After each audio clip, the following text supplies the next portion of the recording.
Hello, I'm Buttons Padin for UK Sailmakers, and I'd like to welcome you to another episode of Lessons Learned, UK Sailmakers podcast series where sailors get to listen in on conversations between other sailors so they can sail with confidence. Today I'm speaking with Butch Ulmer. Hello, Butch. Hi, how are you? Just great. Butch is not only the former president of UK Sailmakers, which his dad started in the 40s, he's also a world-class sailor, just became part of the Sailing Hall of Fame here in the United States. But on top of that, he is a great rules guru. And today we're going to be talking to Butch about a couple of different rules that were modified in the recent release of the Racing Rules of Sailing, particularly about obstructions and when to hail and not to hail. So Butch, let's look at this first illustration. I'm this green boat on a starboard tack approaching a anchored power boat. Is that boat an obstruction? Yes, it's an obstruction. It's an obstruction because it's a big piece of whatever floating on the course line of the boat that's sailing. And more importantly, the sailboat will have to make a substantial alteration of course or tack in order to miss it. And that's part of the definition of obstruction. Okay, let me at this point bring up the definition of obstruction. It says an obstruction is an object that a boat could not pass without changing course substantially, were she sailing directly to it within one of her hull lengths of it. So I think that's what you're talking about in this image, where I would have to change my course substantially to avoid that object. So then it becomes an obstruction. Yes, it's an obstruction anyway, but not insofar as the application of the rules are concerned. I mean, it's obviously there, so it's an obstruction. But insofar as the rules are concerned, it has to be large enough and in a position where the boat that's sailing has to make a substantial alteration of course, or in this case, tack, in order to miss it. Okay, let's look at this next image here. Now I'm the green boat again, and I realize that's an obstruction, and there's a red boat to my right, and I'm calling for room to tack. What's the situation there? That's one of the situations where the anchored boat is an obstruction by definition.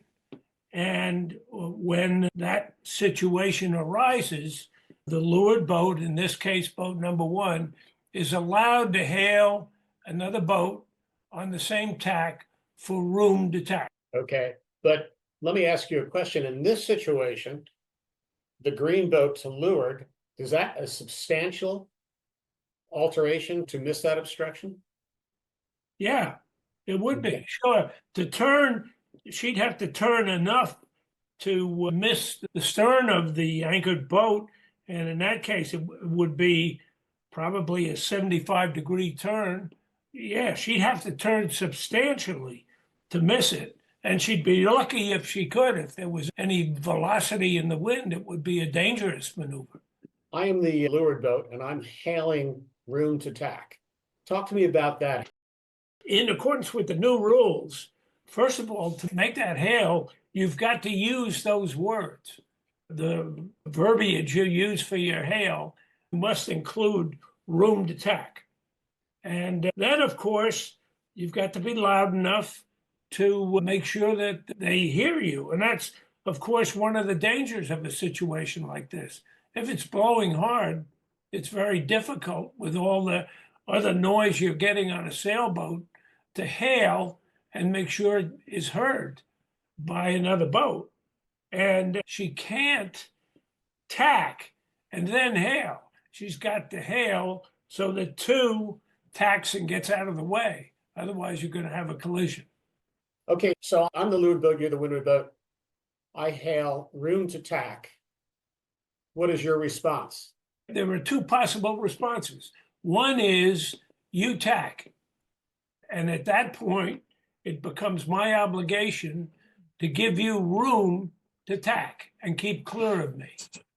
And the second and more likely response on my part would be to simply tack as quickly as I could. Understood. In all of these situations, the diagrams are a little bit compressed because of space. Of course. This is where I always tell people to anticipate. Think not just a boat length ahead, but more than that. Absolutely. You didn't get into that situation without sailing for a while, and you had to see it coming. Right. So I put a slide up here that says hailing for room to tack. And it says you may hail room to tack, and that's in quotes, when sailing close hauled and approaching an obstruction. Okay. I think Correct. the close hauled is key, and we'll come back to that in a minute. But here's our slide where we're asking, is the green boat to leeward and the red boat to windward? The obstruction is now a finished boat. Red boat appears to be laying the finish line. Green boat is not, and the leeward green boat calls room to tack. Talk to me about that situation. That's one of the situations where the rules make such a hail illegal. You break a rule by hailing there, and you're not entitled to room to tack because the obstruction is a mark of the course, which the other boat is fetching. I would define the position of boat number one as being in coffin corner. And once again, it's one of those things that both boats have to see developing. And now, depending on the kind of boat, if these were heavy displacement boats that carry their way along a good distance, and there's a reasonably fresh breeze blowing so that they're moving pretty quickly, one could luff head to wind until she cleared the committee boat and anchor line, and she would have finished the race and beaten two. But if that were an IC dinghy, which we sail a lot here at Larchmont, they don't carry their way very far at all, and they're particularly not so good if you're going into a head sea. They'll stop on a dime. So she would not be able to shoot and clear the committee boat. Having seen that coming, her alternative was to jibe out of there or simply let her sails luff. She is a leeward boat. Let her sails luff until two sails over the top of her and she can maneuver. Again, anticipation. Exactly. Let me put up a slide now which addresses hailing for room to tack. And this is repeating what you said, but it's making it formal. It said, you may not hail for room to tack if the obstruction is a mark and the boat that is fetching the mark would have to change course because of your hail. Okay, back to that earlier slide.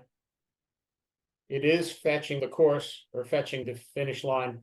So red would have to alter its course for you to get in there. Once again, one is a leeward boat, and she's still a leeward boat in that position, and therefore the right-of-way boat. And two must keep clear of her.